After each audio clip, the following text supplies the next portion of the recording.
Have you ever looked at a company with a fantastic brand? I mean, everyone wants to work there, but they still can't seem to hire the right people? It's a really common puzzle.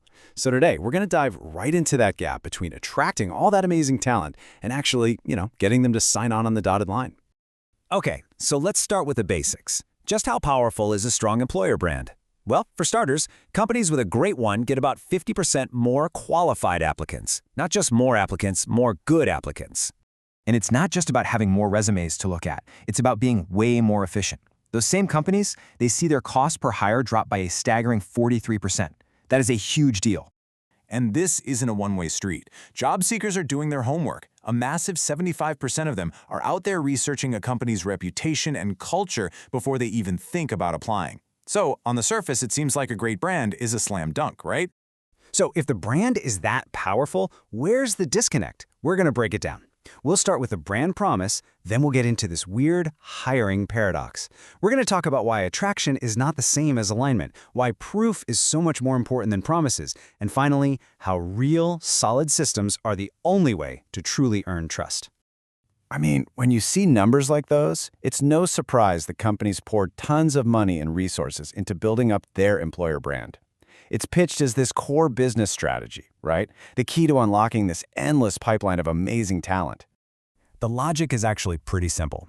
A great brand gets people to your door and it saves you money. But the flip side is also true. A weak brand? That's like a tax on talent. Seriously, companies with a bad reputation often have to pay about 10% more in salary just to get people to consider them. And then they see 28% higher turnover. Ouch. But here's the paradox. If a strong brand is the magic bullet, why does hiring still feel so fragile? Why are the results so hit or miss, even at companies with these incredible reputations? This quote just nails it. It's not that branding is a waste of time. Not at all. It's that its job is to solve one problem: getting attention. Hiring, on the other hand, its job is to solve a totally different and, frankly, much harder problem: making a great match. Just think about the giants, like Google or Amazon. Their employer brands are world-class. And yet, they still make hiring mistakes. They still deal with people leaving. See, a powerful brand gives you a bigger pond to fish in, but it doesn't automatically give you a better fishing rod. And that brings us to this really crucial distinction. We have to understand the difference between attraction and alignment. One is the job of the brand, but the other, that's the job of the hiring system. Let's just break this down. On one hand, you've got attraction. That's a marketing job, right? It's about perception, awareness, getting lots of applications. On the other hand, you have alignment. That is an operational job. It's about being crystal clear, about finding real evidence of skills, and about making consistent, smart decisions. And here's the real danger.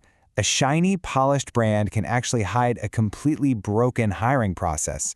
And that creates this huge gap between the promise you're making and the reality a candidate experiences. And that destroys trust way faster than just having a mediocre brand to begin with.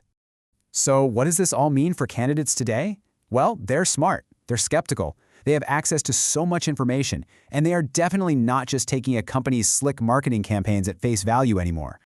When candidates go to those review sites, they aren't just looking at the 5-star ratings. No way. They are digging deep. They're scanning for the red flags, the patterns, things like whispers of toxic managers or people complaining that the job wasn't what was promised.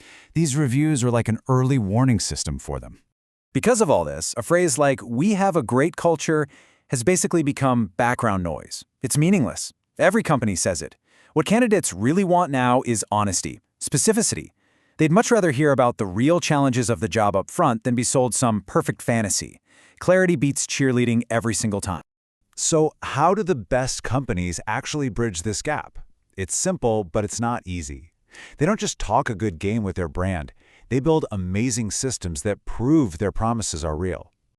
So what does that actually look like? Well, first, they turn their values into actions. Instead of a vague job description, they show you the real work, challenges, and all. They hire for what someone can do using skills tests, not just what their resume says. And they're transparent about everything: hours, travel, the team, right from the very beginning. And the results, when you combine brand and systems, they're undeniable. Companies that do both see 40% better retention, and new hires get 35% higher performance ratings. That right there, that's the power of true alignment. So, look, if you take just one thing away from all this, let it be this. Your employer brand is what gets you noticed. It gets your foot in the door, but it's your hiring system, the actual process you use, that determines whether or not you win. And that really leaves us with one last big question to think about. I want you to take a hard look at your own company. When a candidate goes through your hiring process, is it living proof of the awesome brand you advertise? Or is it a contradiction? Is it slowly chipping away at the very trust you worked so hard to build?